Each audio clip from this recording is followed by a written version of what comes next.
चेतना नंगु नुसिना sonjaba thamoise kaihale ngasidi nangna macetana ba fajinba ngamhoda nungsiruba tirangi ifu taujarure thamoira nungsigi momonogluba thamoira dingthana ba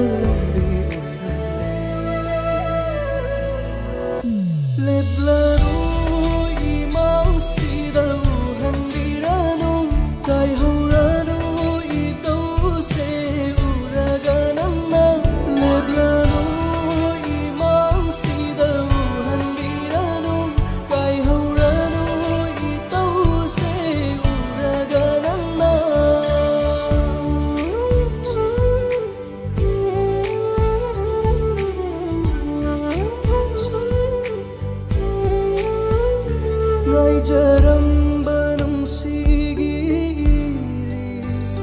khaugang labai thamoida piramle nangna kaina ba thamoi magi na ba uduna chatlage na famdagi mai chakna yomla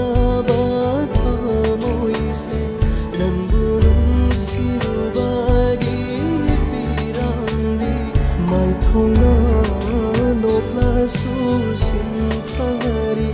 uraroi nari tanse pararoi thamoi ten thakho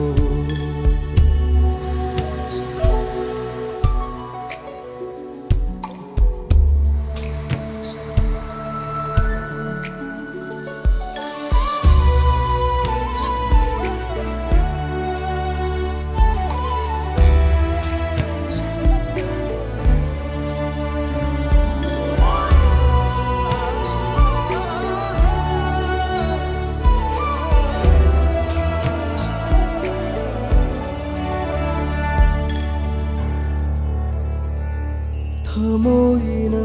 kaibabu makhol thokpara nungsiba miraibabu dakfam leibara irali fangjaba nungsi maichak sina punsi se tangoyol hele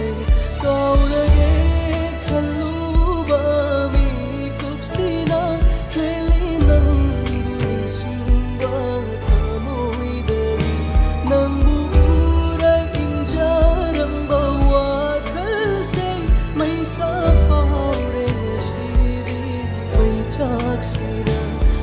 sa faure sidi mai chaksina